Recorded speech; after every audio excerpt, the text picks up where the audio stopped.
Before there was any religion, before there was any law, before there was any Jewish people, there was this. All right, let's go back to the beginning. A garden, a man, a woman, a tree, a serpent, old and delicious. Actually, it wasn't an apple. You know the story. It says in the 2nd chapter of Genesis, of every tree of the garden you may freely eat, but of the tree of the knowledge of good and evil you shall not eat. For on the day you eat of it, you shall surely die. Before there was any religion, before there was any law, before there was any nation, before there was any covenant, before there was any Jewish people, there was this. There was a choice, there was a boundary, and there was a consequence. For all of humanity, Torah's very first teaching is to the human being. It's not a list of rules, and that moral life begins with the existence of a choice that actually matters. The tree is called the tree of the knowledge of good and evil. In Hebrew, the word translated as knowledge, da'at, is not the Hebrew word for intellectual knowledge. It's something much deeper. Fast forward a couple of chapters, it says that Adam knew his wife Eve. Same infinitive, same verb, to know intimately his wife. So the word da'at means a subjective type of knowledge, as opposed to informational knowledge. It's the word for the most intimate union between two people. It's internalized. It's inseparable from who you are. Before the tree, Adam and Eve existed in moral innocence. They were highly intelligent, highly sophisticated.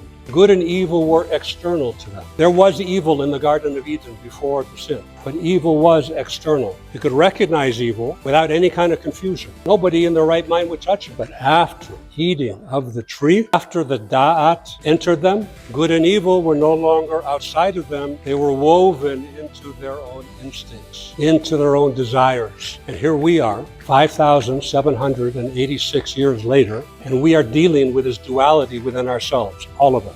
For whatever we deem to be good has an element of the opposite of good in it. Whatever we deal with that is the opposite of good has an element of good in it. The Jewish tradition doesn't read the story only as a story of what was lost. It reads the story as something that was given to us. The da'at that entered Adam and Eve was a gift. A difficult gift, but a gift nonetheless. Not a feeling, rather knowledge of something real that existed before any human being decided that it did.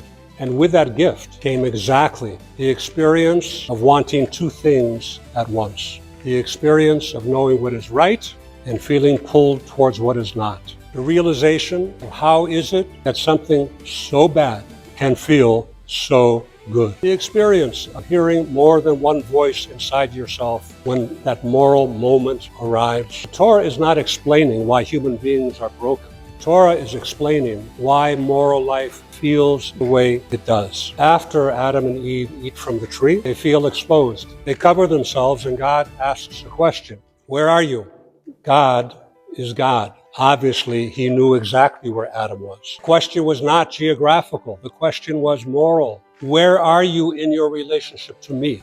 Where are you in your own story? The question did not end in the garden. It's echoing in this room right now. It's echoed through every generation, through every moral moment. It's echoed through every person who ever stood between what was easy and what was right. Rabbi Tarfon in Pirkei Avot said, it's not upon you to complete the work, neither are you free to desist from doing the work. In other words, you're not going to finish. The work is larger than any one person, but you can't disengage either. As long as you carry the da'at given in the garden, you remain in relation to the work. Judaism tells us that we were not sent out of the garden to be punished. We were sent out of the garden to do the work, to be partners in creation.